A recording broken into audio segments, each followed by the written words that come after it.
The last scene of Moonshiners. Kenny Law. A legacy encased in sorghum. The night was thick with the aroma of moonshine, and the subtle crackle of an evening fire that had long since been reduced to embers. Beneath the old oak tree, its gnarled limbs casting deep shadows on the ground, Kenny Law stood alone. The night air, crisp and fresh from the summer rain, filled his lungs as he watched the last of the glow of the moon fade behind a veil of clouds. There was a quiet finality to the moment, one that felt heavier than the jugs of sorghum whiskey he'd so skillfully crafted for the last few decades. His hands were rough, the skin calloused from years of working with the mash, tending the stills, and perfecting the craft of moonshine making.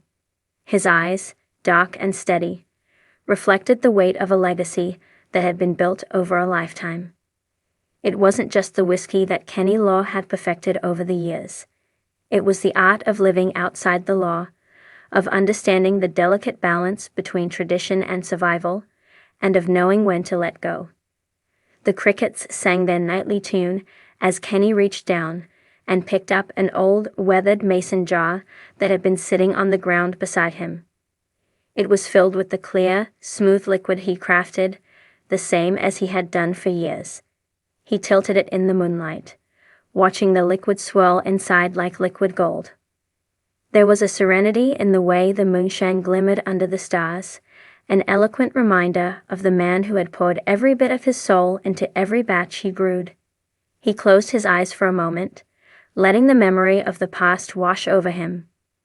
It wasn't just the process that made the shine what it was the years of quiet, hard work, the time spent learning the old ways, and the lessons passed down from the Moonshiners who had come before him. His father, grandfather, and the older men in the holler had all been part of this legacy. And now it was his turn to keep it alive. But tonight was different.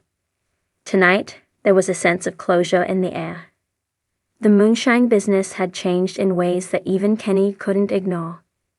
The once quiet, backwoods operation was now a thriving industry that no longer resembled the world he knew. Government regulations, big money corporate distilleries, and the changing landscape of the mountains had made it nearly impossible for the old ways to survive. And though Kenny had always been a man who fought against the odds, even he knew when it was time to say goodbye. The crack of a branch behind him broke his reverie, and he turned to see a shadowy figure emerging from the trees. His heart skipped a beat, but when the figure stepped into the moonlight, Kenny saw the familiar face of his longtime friend, Charlie Whittaker. The two men had known each other since they were boys, raised on the same dirt roads and working the same stills, side by side, for years. Charlie, his face weathered by time, but his eyes still sharp and clear, approached with a slow but deliberate pace. In his hands, he held a jar of his own, the amber liquid inside gleaming like treasure. "Thought I'd find you out here," Charlie said with a knowing smile, his voice gravelly from years of tobacco and whiskey. Kenny chuckled softly, taking a swig from his jar. "Couldn't stay inside tonight. Something in the air. Feels like it's the end of an era." Charlie nodded in agreement, taking a seat next to him. The two men sat in silence for a moment, listening to the sounds of the night and the distant call of a lone owl.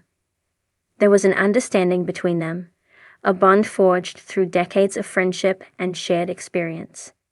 "You ever thought about what's next?" Charlie asked, his voice low but direct. "I mean, after all this?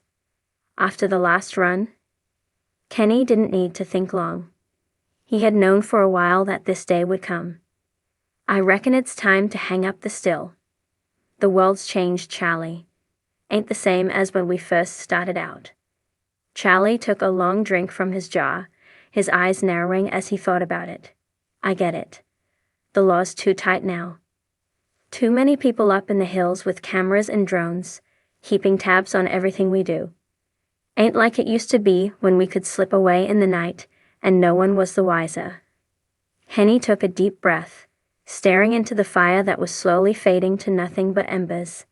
"I know. But that ain't the only reason. The land's changing too. The old farm is dying out. The water's not as good as it used to be.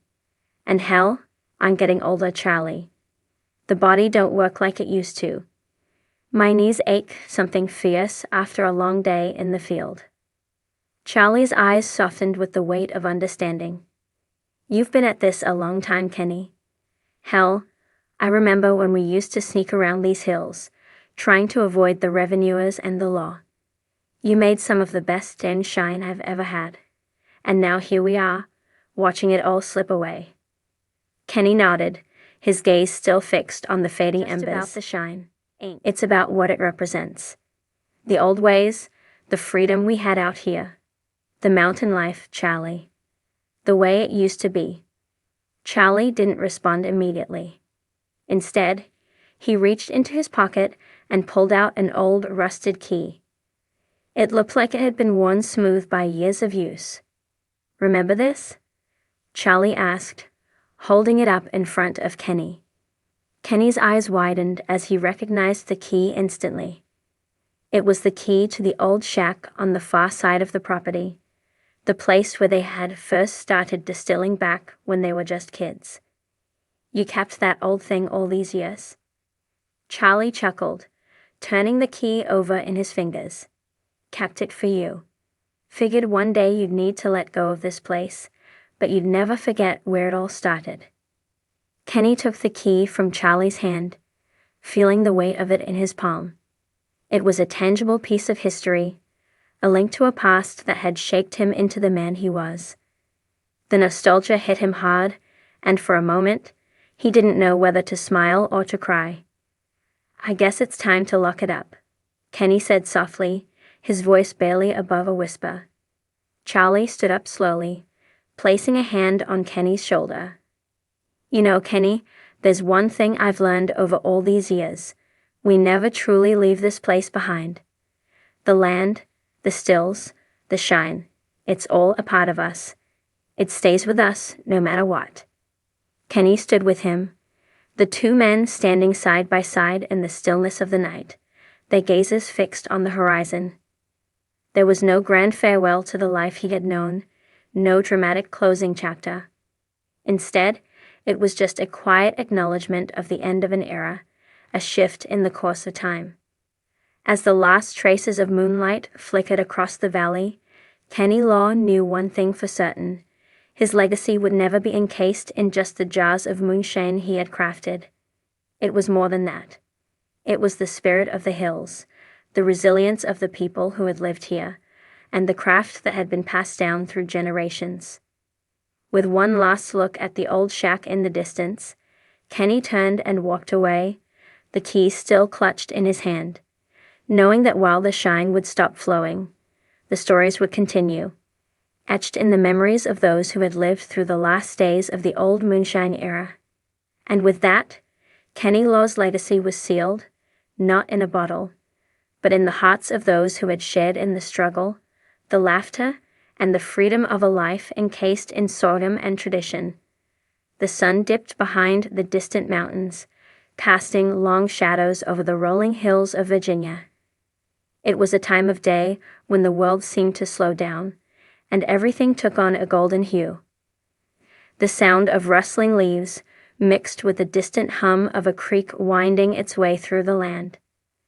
There was a heavy sense of nostalgia in the air, and for good reason. The moonshining tradition was slowly becoming a thing of the past, and with it, the men and women who had lived by its code.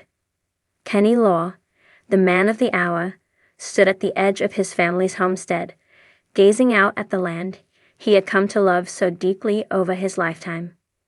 The small white barn, the patches of golden sorghum that had fed generations of Laws before him, and the old copper still that sat on the far side of the property. All of it told the story of a legacy that had stood for nearly a century. He had spent his whole life perfecting the craft of moonshine. But it was more than just a trade for Kenny. It was a way of life. For him, it wasn't just about the product. It was about the art of distilling, the careful balance of ingredients, the perfect burn in the back of your throat, and the satisfaction of a job well done. And though times had changed and the world was moving on, Kenny never wavered from the tradition. But today felt different. Kenny knew, deep down, that this would be the last time he'd stand here. The last time he'd fire up the still, the last time he'd taste the sweet, smooth burn of his creation. Kenny's heart beat in his chest as he approached the still, his hands trembling just slightly. His weathered hands, calloused from years of work, ran over the cool metal of the still. A deep breath, a long exhale, and he was ready. It was time. As he stoked the fire beneath the copper pot, the flames flickered brightly, casting eerie shadows on the ground. The aroma of sorghum filled the air as the steam from the still began to rise, the essence of the land itself. It was as if the very earth was giving its blessing for the last batch. One final run, Kenny muttered to himself, a wisp of a smile playing at the edges of his lips. The hum of the still as it heated up was a familiar sound. To most people, it would be just background noise. But for Kenny, it was the heartbeat of his family's history.